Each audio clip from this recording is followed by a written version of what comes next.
खोदा पहाड निकला चुहा। अदानी समूहाच्या बाबतीत पुन्हा एकदा हाच असाच काहीसा प्रकार घडलाय। देशात संसदेचं अधिवेशन असलं की अदानी समूहावरती बिनबुडाचे आरोप करायचे हा जणू काँग्रेसचा एक कलमी कार्यक्रम बनल्याचं दिसतंय। गेल्या 4 अधिवेशनांच्या तोंडावरती निराधार आरोप करून समूहाची बदनामी करण्याचा प्रयत्न काँग्रेसच्या सर्वोच्च नेत्यांकडून वारंवार होतोय, पण अचानक त्यांचीच प्रतिमा डागाळतेय। अगदी असाच प्रकार समोर आलेला आहे। पाहुयात नेमकं काय घडलंय। कि अमेरिका का कानून जो करप्शन का कानून है, करप्शन विदेश का कानून, अमेरिका में नहीं बाहर, उस चार्ज में कई लोगों का नाम है, लेकिन ना अडानी का नाम है ना उनके नेफ्यू का नाम। भारत में कौन से कानून का उल्लंघन हुआ है, उस इंडाइटमेंट में ये नहीं कहा गया है कि किसी को भी, कोई भी पब्लिक ऑफिशियल भारत में को घूस मिला है अदानी ग्रुप या उनके ऑफिसर्स द्वारा। हे आहेत देशाचे माजी अटॉर्नी जनरल मुकुल रोहतगी आणि सुप्रसिद्ध कायदेतज्ञ महेश जेठमलानी। तुम्ही त्यांचं म्हणणं ऐकलं असेल।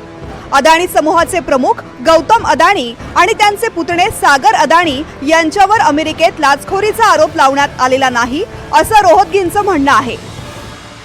तर जेठमलानींच्या मते अदानी समूहावरील आरोप म्हणजे महाराष्ट्रातला पराभव लपवण्यासाठी केलेलं षडयंत्र आहे।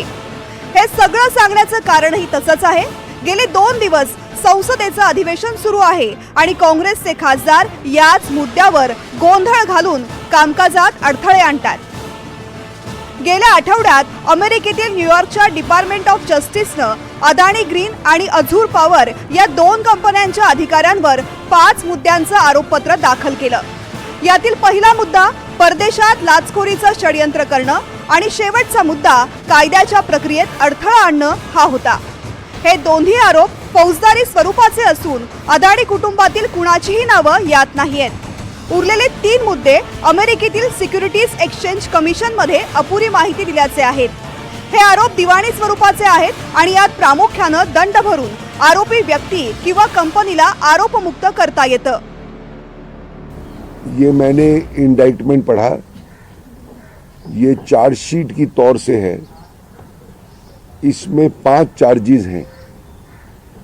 पहला चार्ज और 5वां चार्ज इंपॉर्टेंट है।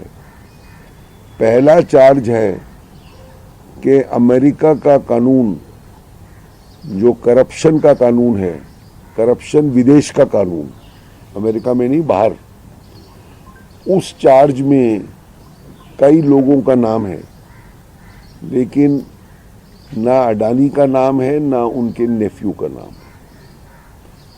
चार्ज नंबर 5 में जो चार्ज है कि न्याय के रास्ते में बाधा डालना, ऑब्स्ट्रक्शन ऑफ जस्टिस, जो एक सीरियस ऑफेंस हो सकता है, उसमें भी ना मिस्टर अडानी का नाम है ना उनके।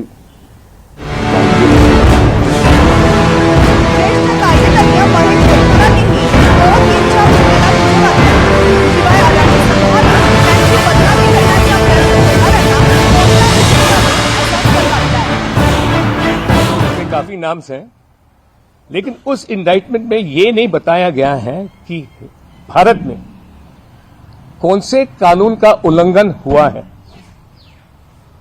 उस इंडाइटमेंट में ये नहीं कहा गया है कि किसी को भी, कोई भी पब्लिक ऑफिशियल भारत में को घूस मिला है अदानी ग्रुप या उनके ऑफिसर्स द्वारा। वो स्पष्ट है, आप इंडाइटमेंट पढ़िए, उसमें नहीं है। इंडाइटमेंट सिर्फ यह बताता है कि एक साजिश था और उसके बारे में भी कोई सबूत नहीं है कि यह साजिश था ब्राइब करने के लिए, लेकिन उसके लिए भी जैसे मैंने कहा कोई भी सबूत नहीं है, कुछ भी नहीं है। कांग्रेस पार्टी अंधविश्वास के आधार पे इसको यहां पे एक इश्यू बनाने की कोशिश में है। कांग्रेस पार्टी को कम से कम, मैं नहीं कहता हूं कि यदि यहां पे कुछ रॉन्ग डूइंग हुआ है, कुछ गलत कानून का उल्लंघन हुआ है अदानी ग्रुप या उनके ऑफिसर्स द्वारा, कि अथॉरिटीज को या जेपीसी को स्थापित नहीं किया जाना चाहिए। मैं सिर्फ इतना ही कहता हूं कि पहले आप सबसे पहले सबूत पेश कीजिए, उसके बाद देखना चाहिए कि ये सबूत काफी है कि नहीं। आज सकाळी अदानी ग्रीननं मुंबई शेअर बाजार आणि राष्ट्रीय शेअर बाजाराला लेखी स्पष्टीकरण पाठवलं। त्यात अमेरिकेत दाखल करण्यात आलेल्या 55 पानी आरोपपत्राचा अर्थ सांगण्यात आला आणि अदानी ग्रीनच्या पदाधिकाऱ्यांवर विशेषतः गौतम अदानी आणि सागर अदानी यांच्यावर कोणतेही फौजदारी आरोप नाहीत असं स्पष्ट करण्यात आलं। या स्पष्टीकरणानं बाजाराचंही समाधान झालं। अदानी समूहाच्या शेअर्समध्ये गुंतवणूक करणाऱ्यांच्या संपत्तीत पहिल्या 4 तासात तब्बल 90,000 कोटी रुपयांची भर पडली। त्यामुळे आजच्या घडामोडीनंतर अदानी समूहाचं नाणं आजही खणखणीत असल्याचं पुन्हा एकदा समोर आलंय। Bureau report, NDTV Marathi.